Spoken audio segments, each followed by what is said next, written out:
গবেষণা প্রসারের জন্য $6.5 বিলিয়ন বিনিয়োগ পাওয়ার চেষ্টায় ওপেন এআই সফল হলে সিলিকন ভ্যালির দ্বিতীয় হেক্টোকর্নে পরিণত হবে কৃত্রিম বুদ্ধিমত্তা নিয়ে কাজ করা এই প্রতিষ্ঠানটি।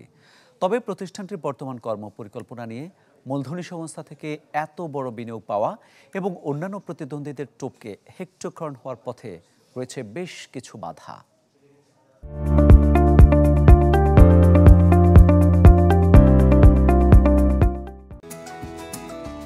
প্রতিষ্ঠানের মূল্যমান 100 বিলিয়নের ওপরে নিয়ে হেক্টোকর্ন হবার স্বপ্নে বিভোর চ্যাটজিপিটির নির্মাতা প্রতিষ্ঠান ওপেন এআই। সফল হলে সিলিকন ভ্যালির দ্বিতীয় হেক্টোকর্ন হবে ওপেন এআই। তবে সফল হতে প্রয়োজন $6.5 বিলিয়ন বিনিয়োগ এবং অভিযানে রয়েছে বেশ কিছু বাধা। ওপেন এআই আয়ের পরিবর্তে গবেষণায় মনোযোগ দিতে চায়। পিচবুক ডাটা জানায় 2023 সালে এ খাতে সর্বোচ্চ বিনিয়োগ $140 মিলিয়ন।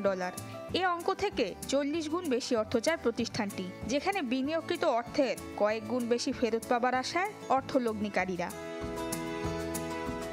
উন্নত প্রযুক্তির সাথে বাড়ে তৈরির খরচ। 2022-এ চ্যাটজিপিটির খরচ $10 মিলিয়ন। প্রতিষ্ঠানটি যে মডেল নিয়ে আসছে সেখানে খরচ $1 বিলিয়নের বেশি, যা $10 বিলিয়ন ছাড়িয়ে যেতে পারে। তবে ওপেন এআই এর বিরুদ্ধে অভিযোগ, প্রতিদ্বন্দ্বী থাকলেও নজর নেই আয় বাড়ানোর দিকে। এদিকে অ্যামাজন বিনিয়োগ করছে অ্যানথ্রোপিকে, কাজ করছে গুগল এবং মেটাও। নুসরাত মৌমি, চ্যানেল 24।